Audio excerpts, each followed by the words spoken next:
श्री वल्लभाधीश की जय हो। श्री गुसाई जी परम दयाल की जय हो। श्री गोकुलनाथ की जय हो।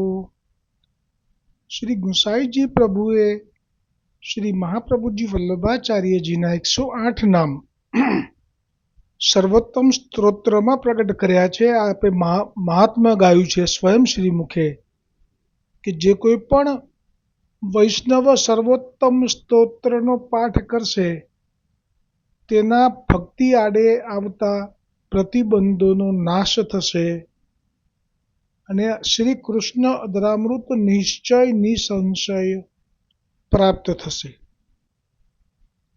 આજે નામ ક્રમાંક 53 વાકપતે નમઃ. શ્રી ગોકુલનાથજી વાકપતે પર ટીકા કરતા બ્રજ ભાષામાં કહે છે कि या को अर्थ या नाम को कारण यह है जो वाक को यानी कि वाणी को या वाक यानी वाणी है जो सरस्वती है सो सरस्वती के पति तो श्री महाप्रभु जी वल्लभाचार्य जी आप है सो कौन भांति सो એટલે હવે આ પ્રમાણ આપે છે કે કેવી રીતે મહાપ્રભુજી વલ્લભાચાર્યજી એ સરસ્વતીજીના પતિ કહેવાયા. તો કહે છે કે वाकवाणी तो श्री मुख प्रगट होत है ताते वाणी को पति श्री मुख है और श्री पूर्ण पुरुषोत्तम श्री कृष्ण के मुखारविंद रूप श्री महाप्रभु जी वल्लभाचार्य जी आपको प्रागट्य है ताते भगवान के मुख सो वेद की उत्पत्ति है. હવે જુઓ, વેદની ઉત્પત્તિ પણ ભગવાનના મુખમાંથી અને મહાપ્રભુજી વલ્લભાચાર્યજીની ઉત્પત્તિ પણ આ ગોકુલનાથજી કહે છે કે પૂર્ણ પુરુષોત્તમ શ્રી કૃષ્ણના મુખારવિંદ રૂપ.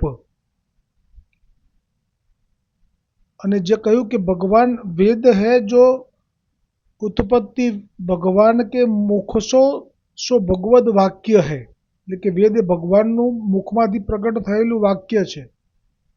ताते वेद रूपी सरस्वती सो अपने हृदय को अभिप्राय अपने पति जो श्री मुख श्री महाप्रभु जी है तिन्हीं को जनावत है. એટલે કે વેદની અંદર જે સાચો ભાવ છે એ સરસ્વતીજી જાણે છે તો ખરા પણ એ બધાને નથી જણાવતા. પણ એ ભાવ કેમ ખાલી મહાપ્રભુજી વલ્લભાચાર્યજીને જ જણાવે છે એ આવશે કારણ. ताते वेद को अभिप्राय रहस्य के जानने वाले एक श्री महाप्रभु जी आप है और कोई नहीं. ताते यद्यपि अनेक पंडित वेद को पढ़त है परंतु वेद को अंतर अभिप्राय रहस्य कोई जानत नहीं है. ताते वृथा वादार्थ करत है सो कहते जो सर्व त्रैलोक्य की उत्पत्ति क्रिया फल प्राप्ति वेद में कही है. वेद सबन को मूल है सो कहते जो जा समय श्री भगवान सृष्टि प्रकट करीवे की इच्छा की है ता समय त्रिविध प्रकार की इच्छा भई है. એટલે વેદની અંદર 3 અર્થ સમાયેલા છે કારણ કે 3 પ્રકારની સૃષ્ટિ પ્રગટ કરવાની ભગવાનને ઈચ્છા થઈ. એટલે કે ભગવાન જ્યારે જ્યારે પણ 100 ચતુર્યુગી સુધી શયન કરે છે, વિષ્ણુ ભગવાનની વાત છે હો, ગોલોકમાં તો શયન નથી. તો જ્યારે ભગવાન 100 ચતુર્યુગી સુધી શયન કરે છે પછી જ્યારે જાગે છે ત્યારે આપના મુખમાંથી વેદ પ્રગટ કરે છે. કેમ કે સૌ જીવોનું કલ્યાણ થાય, સૌ જીવોના મનોરથો પૂરા થાય એના માટે પહેલેથી જ આપ બધું સિદ્ધ કરી દે છે. પણ એમાં 3 પ્રકારની સૃષ્ટિ આપ પ્રગટ કરે છે. બધા આપને ભજે છે એવા મર્યાદા પણ નથી, બધા આપની સેવા કરે છે એવા પુષ્ટિ પણ નથી, અને અમુક તો જે પ્રવાહી છે જેને તો બસ ખાઈ પીને મજા કરવી છે તો આ બધી જ 3 પ્રકારની સૃષ્ટિ અહીંયા ગોકુલનાથજી કહે છે કે આ રીતે આપ ઠાકોરજી પ્રગટાવે છે જ્યારે પણ આપ જાગે છે ત્યારે। અને त्रिविध प्रकार की इच्छा प्रकट भई है। सो एक तो मूल इच्छा, एक वेद इच्छा, एक निज इच्छा। तो 3 प्रकारनी जे सृष्टि है एमां आपे कह्युं के जे मूल इच्छा है सो मूल इच्छा से तो सारो जगत है। आखी दुनिया मूल इच्छा थी छे अने एमांथी प्रवाही सृष्टि प्रकट भई है। एमांथी प्रवाही सृष्टि प्रकट थई छे। सो एक तो मूल इच्छा, एक वेद इच्छा। हवे वेद इच्छा में कई सृष्टि प्रकट थई छे तो कहे छे कि एक वेद इच्छा, एक निज इच्छा और सो मूल इच्छा से तो सारो जगत प्रवाही सृष्टि प्रकट भई। और वेद इच्छा ते मर्यादा मार्गीय सृष्टि प्रकट भई है। और निज इच्छा सो पुष्टि मार्गीय सृष्टि प्रकट भई है। ताते वेद में श्रुति हूँ त्रिविध प्रकार की है। એટલે વેદમાં જે શ્રુતિ છે એના પણ 3 અલગ અલગ લોકો ભાવ કરે છે પોતાની રીતે। એમાં કયા ભાવ છે? 3 સમાયેલા જ છે ભાવ શ્રુતિમાં। सो प्रवाही प्रथम सृष्टि को कारण प्रकट करणार्थ आदि भौतिक श्रुति प्रकट करी है। मर्यादा सृष्टि को कारण आध्यात्मिक श्रुति कहत है। और पुष्टि मार्गीय सृष्टि को कारण आदि दैविक श्रुति कहत है। और तीनों सृष्टि के सेवनीय पालन पोषण रक्षण करता त्रिविध भगवद अवतार है। એટલે આ જે શ્રુતિઓ 3 પ્રકારની છે એમાં જીવો 3 પ્રકારના છે। એ 3 પ્રકારના જીવો માટેના જે રક્ષા કરવા માટે પાલન કરવા માટે જે છે એ પણ 3 પ્રકારના છે। પાલન પોષણ અને રક્ષા કરવાવાળા જે પ્રવાહી સૃષ્ટિ કે સેવનીય ભજનીય વિભૂતિ રૂપા દેવી દેવતા है।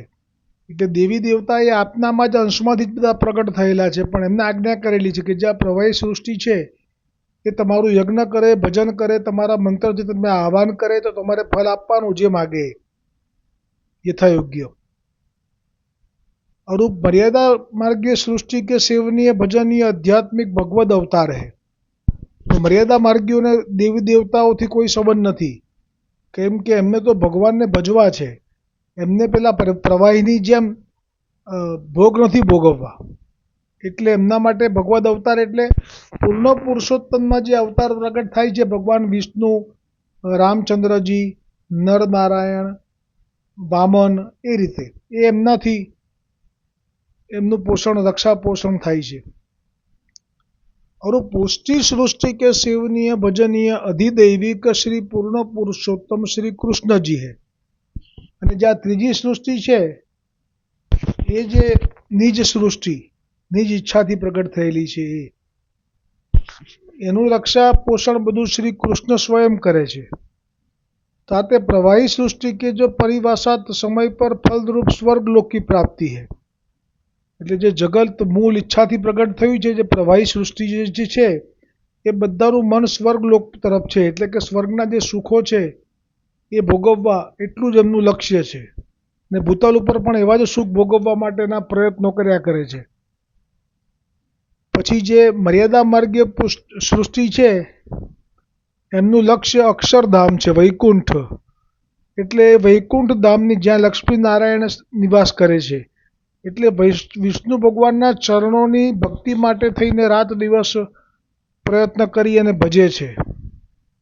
और પુષ્ટિ માર્ગીય જે છે એમને પરિભાષિત समय परम फल की प्राप्ति साक्षात श्री पूर्ण पुरुषोत्तम श्री कृष्ण की होई नित्य लीला में प्राप्ति होई। स्वरूपानंद अनुभव ताते वेद की श्रुति को कारण भेद काहू सो जान्यो जात नहीं। એટલે આ ભેદ અંદર છે પણ કોઈને જણાતા નથી। જેમ કે આપણે એવી રીતે જ વેદમાં ગૂઢ રૂપે વાણી પ્રગટ કરી છે કે જે પ્રવાહી છે એમને દેવી દેવતા જ મુખ્ય દેખાય. મર્યાદા માર્ગીય વેદ સાંભળે તો એમને ભગવાન વિષ્ણુ જ મુખ્ય દેખાય, અને પુષ્ટિ मार्गीय जो वेद वांचे तो इनने पूर्ण पुरुषोत्तम ज मुख्य दिखाई. तामे दो प्रकार की श्रुति को कारण कछु जान्यो जात है, परंतु पुष्टि सृष्टि को कारण तो काहू सो जान्यो जात नहीं. केम के आ अपना युगल લીલા સંબંધી જીવો છે એ બધી જાહેર ના થાય વાત એટલા માટે. ताते पुष्टि मार्ग की खबर काहू को नहीं है. ताते प्रवाही सृष्टि के ज्ञाता पंडित वेद पढ़त है, सो तो देवी देवतान को वेद श्रुति करत प्रतिपादित કરી સર્વોપરી ફલદાતા નિરૂપણ કરત હે.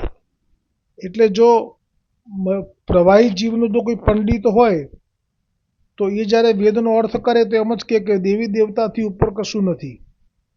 और मर्यादा मार्ग सृष्टि के ज्ञाता जो पंडित है सो तो भगवद अवतार आदि को वेद श्रुति करी सर्वोपरि फलदाता निरूपण करत है. એટલે કે મર્યાદા માર્ગીય જો કોઈ પંડિત જ્ઞાની હોય અને એ જો વેદને વાંચે તો એ તો એમ જ કહે કે જે કોઈ છે મહાન વિષ્ણુ જ છે, એનાથી ઉપર કોઈ છે જ નહીં, અને ભગવાન રામ છે, અવતારો ભગવાનના. પરંતુ પુષ્ટિ सृष्टि को ज्ञान काहू को है नहीं. पुष्टि मार्ग को तथा पूर्ण पुरुषोत्तम स्वरूप को ज्ञान काहू को नहीं है. ताते अक्षर ब्रह्म को सर्वोपरि निरूपण सो ही जन जब श्री पूर्ण पुरुषोत्तम श्री कृष्ण के मुखारविंद रूप श्री आचार्य जी महाप्रभु प्रकट भये, तब वेदावलोकन करी सर्वश्रुति को अर्थ पृथक पृथक करी. એટલે કે આપે એવું નથી કીધું કે વેદમાં જે છે પ્રવાહી સૃષ્ટિ એ તુચ્છ છે એવું નથી કીધું. કેમ કે આપે જાણી લીધું છે વેદમાં કે ભગવાનની ઈચ્છાથી જે પ્રગટ થઈ છે જગતની જે આ પ્રવાહી સૃષ્ટિ એ પણ મૂળ ઈચ્છાથી પ્રગટ થઈ છે ભગવાનની. એટલે કે પહેલાં પણ હતી, આજે પણ છે અને ભવિષ્યમાં પણ રહેશે. એટલે એનો સંગ કરવાથી એના ગુણો આવે. એટલે એની જોડે ભળી ગયેલા પોતાના દૈવી જીવોને જોઈને તો આપને કરુણા ઉપજી હતી. એ જીવો મૂળ ઈચ્છાના છે, પણ મારે દૈવી જીવોની સાથે એમને મેળ ના ખાય, મારા દૈવી જીવો તો દુઃખી થાય છે. એટલે તો આ પ્રગટ થયા વલ્લભના મુખથી, પ્રભુના મુખથી વલ્લભ. और पुष्टि सृष्टि करी के श्री पूर्ण पुरुषोत्तम स्वरूप प्रतिपादित करी पुष्टि मार्ग प्रकट किए है. એટલે તો આપે માર્ગ પ્રગટ કર્યો. ताते जो ज्ञान वेद को श्री महाप्रभु जी को है सो और को सर्वथा होई नाही, क्यों जो वेद अपना अभिप्राय है. श्री महाप्रभु जी को अपने पति जान के जतावत है. ताते यह कारण जतावे के लिए श्री गुसाई जी महाप्रभु जी को नाम कहे वाक पते नमः. और वो आगे कहत है जो जीव मात्र के भरण पोषण करता फलदाता श्री आचार्य जी महाप्रभु है, सो कौन भांति सो जान्यो जाए. तब કહે નામ વિભુદેશ્વર. એટલે જેમ હમણાં ગઈકાલે પ્રસંગમાં કહ્યું હતું શ્રી ગોકુલનાથજીએ કે જે મહાપ્રભુજી વલ્લભાચાર્યજી પૂર્ણ બ્રહ્મ છે અને સર્વ જગતના જીવોનું પાલન પોષણ કરે છે. અને પછી આપણે એમ પણ કહ્યું હતું કે અને અથવા એમ કરીને મહાપ્રભુજી આપ સાક્ષાત સ્વામિનીજી પણ છે, એટલે પુષ્ટિ માર્ગીય જીવોનું આપ પોષણ કરે છે. એટલે મેં જે કહ્યું ને કે પરળ બ્રહ્મ એક જ હોય, ક્યારેય બે ના હોય, પણ એમના સ્વરૂપો અનેક હોય.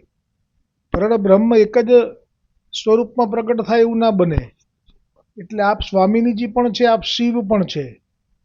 હવે અત્યારે ગુસાઈજીએ પણ એ જ વાત કરી જે હમણે ગોકુલનાથજીએ કરી હતી કે હવે જે નામ આવશે વિભુધેશ્વર, એનું કારણ આપે સામેથી પ્રગટ કર્યું શ્રી ગુસાઈજીએ કે જીવ માત્ર કે ભરણ પોષણ કરતા ફલદાતા શ્રી મહાપ્રભુજી આપ હે, સો કોણ ભાંતિ સો જાન્યો જાય. તો કે એ કેવી રીતે માની લેવું કે બધાય જીવોના ભરણ પોષણ કરતા વલ્લભ છે. તો એ આ નામ વિભુદેશ્વર જે આવશે કાલે એમાં એ ગોકુલનાથજી વર્ણન કરશે ગુસાઈજીની પ્રેરણા અને કૃપાથી. बोलो श्री वल्लभाधीश की जय हो, श्री गुसाई जी परम दयाल की जय हो, श्री गोकुलनाथ की जय हो.